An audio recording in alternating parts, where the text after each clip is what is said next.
ನಮಸ್ಕಾರ. National TV ಸ್ಪೆಷಲ್ಗೆ ಸ್ವಾಗತ. ನಾನು ಪಲ್ಲವಿ ಎನ್ ರಾಜ್. ವೀಕ್ಷಕರೇ, ಈಗಂತೂ ಯಾರ ವಾಟ್ಸಪ್ ಚೆಕ್ ಮಾಡಿದ್ರು ಕೂಡ ಹಾಗೆ ಸೋಷಿಯಲ್ ಮೀಡಿಯಾ ಓಪನ್ ಮಾಡಿದ್ರೆ ಸಾಕು ಈ ಗೂಗಲ್ ಜೆಮಿನಿ ಜ್ಞಾನೋದಯ ಹವಾ ಆಗ್ಬಿಟ್ಟಿದೆ. ನೀವು ಕೂಡ ಈ ಗೂಗಲ್ ಜೆಮಿನಿ ಫೋಟೋ ಎಡಿಟ್ ಮಾಡಿದ್ರೆ ಈ ವಿಡಿಯೋ ನಿಮ್ಗೆ. ಎಸ್, ಕಳೆದ ಕೆಲವು ದಿನಗಳಿಂದ ಈ ಫೋಟೋ ಎಡಿಟ್ ಟ್ರೆಂಡ್ ಹವಾ ಹೆಚ್ಚಾಗ್ತಾನೆ ಇದೆ. ದಿನೇ ದಿನೇ ಕ್ರೇಜ್ ಕೂಡ ಜಾಸ್ತಿ ಆಗ್ತಾ ಇದೆ. AI ಸಹಾಯದ ಮೂಲಕ ಈ ಒಂದು ಫೋಟೋ ಎಡಿಟ್ ಅಂದ್ರೆ ವಿಂಟೇಜ್ ಲುಕ್ ಆಗಿರಬಹುದು, ಸ್ಯಾರಿ ಫೋಟೋ ಆಗಿರಬಹುದು, ಈ ರೀತಿಯಾಗಿ 90s ಅಲ್ಲಿ ಇತ್ತಲ್ವಾ ಆ ರೀತಿಯಲ್ಲಿ ಫೋಟೋನ ಎಡಿಟ್ ಮಾಡ್ತಾ ಇದ್ದಾರೆ. ಒಂದಷ್ಟು ವೆಬ್ಸೈಟ್ ಆಗಿರಬಹುದು, ಅಪ್ಲಿಕೇಶನ್ ನಲ್ಲಿ ಈ ಫೋಟೋ ಅಪ್ಲೋಡ್ ಮಾಡಿದ್ರೆ ಅದು ಬದಲಾಗ್ತಾ ಹೋಗುತ್ತೆ. ಅಂದ್ರೆ ನಮಗೆ ಯಾವ ರೀತಿ ಇಷ್ಟ ಆ ರೀತಿಯಾಗಿ ಬದಲಾಗಿ ಬರುತ್ತೆ. ಸೊ ಈ ಅಡ್ವಾನ್ಸ್ ಆಗಿರುವಂತಹ ಟೆಕ್ನಾಲಜಿ ಈ ರೀತಿ ಎಡಿಟ್ ಆಗಿರೋದು ಎಷ್ಟು ಸುರಕ್ಷಿತ ಅಂತ ಯಾರಾದ್ರೂ ಯೋಚನೆ ಮಾಡಿದಿರಾ? ವರದಿಗಳ ಪ್ರಕಾರ ಈ ರೀತಿ ಎಡಿಟ್ ಮಾಡೋದು ನಾಟ್ ಸೇಫ್ ಅಂತ ಇದೆ ವರದಿ. ಹಾಗಿದ್ರೆ ರ್ಯಾಂಡಮ್ ಆಗಿ ಏನಿದು ಗೂಗಲ್ ಜೆಮಿನಿ ನ್ಯಾನೋ ಅದನ್ನ ನೋಡ್ತಾ ಹೋಗೋದಾದ್ರೆ, ಒಬ್ಬ ವ್ಯಕ್ತಿಯ ಫೋಟೋವನ್ನ AI ಸಹಾಯದಿಂದ ನಮ್ಗೆ ಇಷ್ಟವಾದಂತಹ ಶೈಲಿಯಲ್ಲಿ ಬದಲಿಸಿಕೊಳ್ಳಬಹುದು. For example black and white shade ಆಗಿರಬಹುದು, ಕ್ಲಾಸಿ ಲುಕ್ ಆಗಿರಬಹುದು, ಬೋಲ್ಡ್ ಫೋಟೋಸ್ ಆಗಿರಬಹುದು, ಬಾಲಿವುಡ್ ಸ್ಟೈಲ್ ಆಗಿರಬಹುದು. ಹೀಗೆ ನಮಗೆ ಹೇಗೆ ಬೇಕೋ ಹಾಗೆ ಈ ರೀತಿಯಾಗಿ ಬದಲಾವಣೆಯನ್ನ ಮಾಡೋದು ಈ ಜೆಮಿನಿ, ಚಾಟ್ GPT ಈ ರೀತಿಯ ಅಪ್ಲಿಕೇಶನ್ ಹೆಚ್ಚಾಗಿ ಜನ ಬಳಸ್ತಾ ಇದ್ದಾರೆ. ಇತ್ತೀಚೆಗೊಂದು ಇದು ಟ್ರೆಂಡ್ ಆಗಿಬಿಟ್ಟಿದೆ. ಅಂದ್ರೆ ಈ AI ರಚಿತವಾದಂತಹ ವಿಷಯಕ್ಕಾಗಿ ಗೂಗಲ್ ವಾಟರ್ ಮಾರ್ಕ್ ಗಳನ್ನ ಅಳವಡಿಸಿದ್ರೆ ಡೇಟಾ ದುರುಪಯೋಗ ಅಥವಾ ವಂಚನೆಗಳು ಸೇರಿದಂತೆ ನಮ್ಮ ಗೌಪ್ಯತೆ ಹಾಗೂ ಭದ್ರತೆ ಅಪಾಯದ ಬಗ್ಗೆ ಇದೀಗ ತಜ್ಞರು ಎಚ್ಚರಿಸಿದ್ದಾರೆ. ನೀವು ಎಚ್ಚರಿಕೆಯಲ್ಲಿದ್ದೀರಾ ಅಂತ ಹೇಳಿದ್ದಾರೆ. ಅಲ್ಲದೆ ವೈಯಕ್ತಿಕ ಮಾಹಿತಿ ಹಂಚಿಕೊಳ್ಬೇಕಾದ್ರೆ ಅಥವಾ ಅನಧಿಕೃತ ಆ್ಯಪ್ಗಳನ್ನು ಬಳಸಬೇಕಾದ್ರೆ ಭದ್ರತೆ ಬಗ್ಗೆ ಕೂಡ ಎಚ್ಚರಿಕೆಯನ್ನ ನೀಡಿದ್ದಾರೆ. ಹಾಗಾದ್ರೆ ಈ ಗೂಗಲ್ ಜೆಮಿನಿ ನ್ಯಾನೋ ಸುರಕ್ಷಿತವಾಗಿದೆಯಾ ಅಂತ ನೋಡೋದಾದ್ರೆ, ಜೆಮಿನಿಯನ್ನ ಬಳಸಿ ರಚಿಸಲಾದಂತಹ ಈ ಒಂದು ಚಿತ್ರಗಳಿಗೆ ಸಿಂತ್ ID ಅಂತ ಕರೆಯಲ್ಪಡುವಂತಹ ಅದೃಶ್ಯ ವಾಟರ್ ಮಾರ್ಕ್ ಇರುತ್ತೆ. ಈ ಒಂದು ವಾಟರ್ ಮಾರ್ಕ್ ಅನ್ನ ಅದು ಹೊಂದಿರುತ್ತೆ. ಇದು ಸ್ವತಃ ಗೂಗಲ್ಲೇ ಹೇಳ್ತಾ ಇರುವಂತದ್ದು. ಅಂದರೆ AI ಇಂದ ರಚಿತ ಆಗಿರುವಂತಹ ಸ್ಪಷ್ಟತೆಯನ್ನ ಗುರುತಿಸಲಿಕ್ಕೆ ಸಿಂತ್ ID ಒಳಗೊಂಡಿರುತ್ತೆ.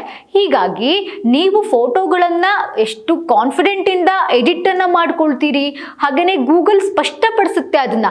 ಇವರೆಗೂ ಕೂಡ ಈ ಸಿಂತ್ ID ಪತ್ತೆಯಾದಂತಹ ಟೂಲ್ಸ್ ಇನ್ನೂ ಕೂಡ ಸಾರ್ವಜನಿಕರಿಗೆ ಲಭ್ಯವಾಗಿಲ್ಲ. ಹೀಗಾಗಿ ವಾಟರ್ ಮಾರ್ಕ್ ಗಳನ್ನು ಕೂಡ ತಿರುಚಬಹುದು. ಯಾವ ರೀತಿ ನಮಗೆ ಹೇಗೆ ಬೇಕೋ ಹಾಗೆ ತಿರುಚಬಹುದು. ಇದು ಕೂಡ ತಜ್ಞರು ಎಚ್ಚರಿಕೆ ಗಂಟೆಯನ್ನ ರವಾನಿಸಿದ್ದಾರೆ. ಹಾಗಾದ್ರೆ ವರದಿಗಳ ಪ್ರಕಾರ ಏನಾಗ್ತಾ ಇದೆ ಇತ್ತೀಚಿನ ದಿನಗಳಲ್ಲಿ? ಈ ವಾಟರ್ ಮಾರ್ಕಿಂಗ್ ಅನ್ನೋದು ಕೂಡ ಮೊದಲಿಗೆ ಏನ್ ಅನ್ಸುತ್ತೆ ನಮ್ಗೆಲ್ಲ, ಈ ರೀತಿ ಒಂದು ಟ್ರೆಂಡ್ ಬಂದಾಗ ನಾನು ಕೂಡ ಮಾಡಬೇಕು ಅನ್ಸುತ್ತೆ. ಹಾಗೇನೆ ಇನ್ನೂ ಹೆಚ್ಚಾಗಿರೋ ಫೋಟೋನ ಎಡಿಟ್ ಮಾಡಬೇಕು, ಎಡಿಟ್ ಮಾಡ್ಕೊಡೋಣ, ನನ್ಗಲ್ಲ ನನ್ನ ಫ್ಯಾಮಿಲಿಗೆ ಮಾಡೋಣ, ನನ್ನ ಫ್ರೆಂಡ್ಸಿಗೆ ಮಾಡ್ಕೊಡೋಣ ಅಂತ ಕೂಡ ಅನ್ಸುತ್ತೆ. ಬಟ್ ಈ ಡೇಟಾ ಸೋರಿಕೆ ಆಗುವಂಥದ್ದು ಕೂಡ ಗಮನದಲ್ಲಿ ಇರಬೇಕು. ಗೂಗಲ್ ಜೆಮಿನಿಯ ನ್ಯಾನೋ ಬನಾನಾ ಈ AI ಫೋಟೋ ಎಡಿಟ್ ಸಿಕ್ಕಾಪಟ್ಟೆ ಟ್ರೆಂಡ್ ಆಗ್ತಾ ಇದೆ. ಹೀಗಾಗಿ ಎಲ್ಲರೂ ಕೂಡ ನಮ್ದೊಂದಿರ್ಲಿ ಅಂತ ಬೇರೆ ಬೇರೆ ಲುಕ್ಗಳಲ್ಲಿ ಬೇರೆ ಬೇರೆ ಸ್ಟೈಲ್ನಲ್ಲಿ ಫೋಟೋನ ಎಡಿಟ್ ಮಾಡ್ತಾ ಇದ್ದೀವಿ. ಬಟ್ ಇದಕ್ಕಿಂತ ಮುಂಚೆ IPS ಅಧಿಕಾರಿ ಈ ಒಂದು ವಂಚನೆ ಜಾಲದ ಬಗ್ಗೆ ಎಚ್ಚರಿಕೆಯನ್ನು ನೀಡಿದ್ದಾರೆ. ಹಾಗಾದ್ರೆ ಅವರು ಏನು ಎಚ್ಚರಿಕೆಯನ್ನು ನೀಡಿದ್ದಾರೆ? ಈ ಟ್ರೆಂಡ್ ಸೂಕ್ತನಾ ಅಥವಾ ಅಲ್ವಾ? ಈ ಹಿನ್ನೆಲೆಯಲ್ಲಿ ಏನೆಲ್ಲ ಆಗ್ತಾ ಇದೆ, ನಾವು ಎಷ್ಟು ಸೇಫ್ಟಿನಲ್ಲಿದ್ದೀವಿ ಅನ್ನೋದು ಕೂಡ ಅವರು ಹೇಳಿದ್ದಾರೆ. ಸುರಕ್ಷತಾ ಸಮಸ್ಯೆಗಳು ಹೆಚ್ಚಾಗಿ ಎದ್ದಿರುವಂಥದ್ದು. ಅಂದ್ರೆ IPS ಅಧಿಕಾರಿ VC ಸಜ್ಜನ್ ಅವರು ತಮ್ಮ X ಖಾತೆಯಲ್ಲಿ ಪೋಸ್ಟ್ ಅನ್ನ ಮಾಡಿದ್ದಾರೆ. ಆ ಮೂಲಕ ಎಚ್ಚರಿಕೆಯನ್ನ ಸಾರ್ವಜನಿಕರಿಗೆ, ಅದರಲ್ಲೂ ಕೂಡ ಯೂತ್ಸ್ಗೆ ನೀಡಿದ್ದಾರೆ.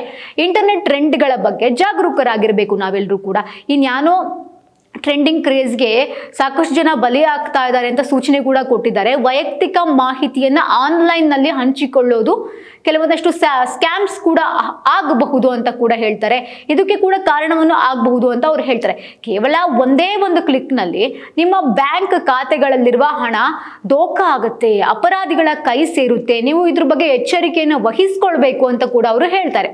ಹಾಗಾದ್ರೆ ಈ ನಕಲಿ ವೆಬ್ಸೈಟ್ಗಳು ಅಥವಾ ಒಂದಷ್ಟು ಅನಧಿಕೃತ ಅಪ್ಲಿಕೇಶನ್ಗಳೊಂದಿಗೆ ನಾವೊಂದು ಆಗ್ತೀವಲ್ವಾ, ನಮ್ಮ ಚಿತ್ರಗಳನ್ನ ಅಥವಾ ನಮ್ಮ ವೈಯಕ್ತಿಕ ವಿವರಗಳನ್ನ ಕೊಡ್ತೀವಲ್ಲ, ಈ ರೀತಿಯಾಗಿ ಯಾವತ್ತೂ ಕೂಡ ನೀವು ಹಂಚ್ಕೊಳ್ಬೇಡಿ ಅಂತ ಹೇಳ್ತಾರೆ. ಅದು ಯಾವತ್ತೂ ಕೂಡ ನಮಗೆ ಸೇಫ್ ಅಲ್ಲ. ನಮ್ಮ ಮೊಬೈಲ್ ಡೇಟಾವನ್ನ ಅವರು ರಿಕವರಿ ಮಾಡ್ಕೊಳ್ಬಹುದು ಅಂತ ಕೂಡ ಇವರು IPS ಅಧಿಕಾರಿಗಳು ಎಚ್ಚರಿಕೆಯನ್ನು ನೀಡಿದ್ದಾರೆ. ಅಂದ್ರೆ ಸಾಮಾಜಿಕ ಮಾಧ್ಯಮ ಪ್ರವೃತ್ತಿಗಳಲ್ಲಿ ನಮ್ಮ ಒಂದಷ್ಟು ಸಂತೋಷದ ಕ್ಷಣವನ್ನ ನಾವು ಸೋಷಿಯಲ್ ಮೀಡಿಯಾದಲ್ಲಿ ಹಂಚ್ಕೊಳ್ಬಹುದು. ಅದರಿಂದ ಏನು ಅಷ್ಟರ ದೊಡ್ಡ ಮಟ್ಟಿಗೆ ಮಟ್ಟಿಗೆ ಏನು ಆಗದಲ್ಲೇ ಇದ್ರು ಕೆಲವೊಂದು ಚಿಕ್ಕ ಪುಟ್ಟ ಆಗುತ್ತೆ, ಬಟ್ ಇಟ್ಸ್ ಓಕೆ. ಆದ್ರೆ ಸುರಕ್ಷತೆ ಯಾವಾಗಲೂ ಕೂಡ ನಾವು ಸುರಕ್ಷತೆಗೆ ಮೊದಲ ಆದ್ಯತೆಯನ್ನ ಕೊಡಬೇಕು ಅನ್ನೋದು ಮರಿಬೇಡಿ ಅಂತ ಕೂಡ ಅವರು ಹೇಳ್ತಾರೆ.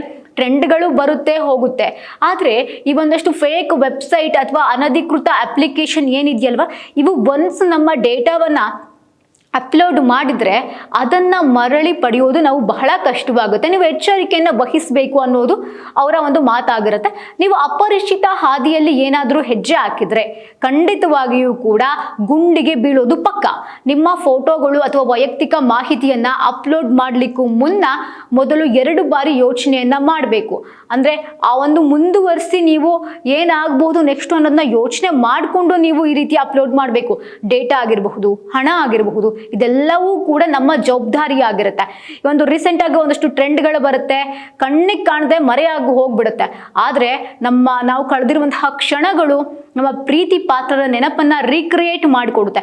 ಬಟ್ ಇಟ್ಸ್ ಓಕೆ, ಎಲ್ಲ ಓಕೆ, ಆದ್ರೆ ನಮ್ಮ ಸೇಫ್ಟಿ ಕೂಡ ನಮಗೆ ಮುಖ್ಯವಾಗುತ್ತಲ್ವಾ. ಮೊಬೈಲ್ ಹ್ಯಾಕ್ ಆಗೋ ಚಾನ್ಸಸ್ ಇರುತ್ತೆ, ಅಥವಾ ಡೇಟಾ ಲೀಕ್ ಆಗುತ್ತೆ, ಫೈನಾನ್ಷಿಯಲಿ ಫ್ರಾಡ್ ಆಗುತ್ತೆ, ನಮಗೆ ಐಡೆಂಟಿಟಿ ಥೆಫ್ಟ್ ಆಗುತ್ತೆ.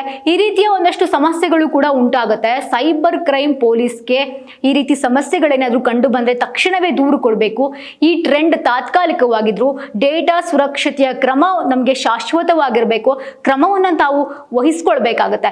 ಜನರು ಈ ಬಗ್ಗೆ ಎಚ್ಚರಿಕೆಯನ್ನ ಇಟ್ಕೊಂಡು ಗಮನದಲ್ಲಿಟ್ಕೊಂಡು ಸುರಕ್ಷಿತವಾಗಿ ಟ್ರೆಂಡ್ಗಳನ್ನ ಫಾಲೋ ಮಾಡಿಕೊಂಡು ಎಂಜಾಯ್ ಮಾಡೋದು ಒಳ್ಳೆದಾಗುತ್ತೆ. ಇದಾಗಿತ್ತು ಈ ಹೊತ್ತಿನ ಸ್ಪೆಷಲ್. ನೋಡ್ತಾ ಇರಿ ನ್ಯಾಷನಲ್ ಟಿವಿ.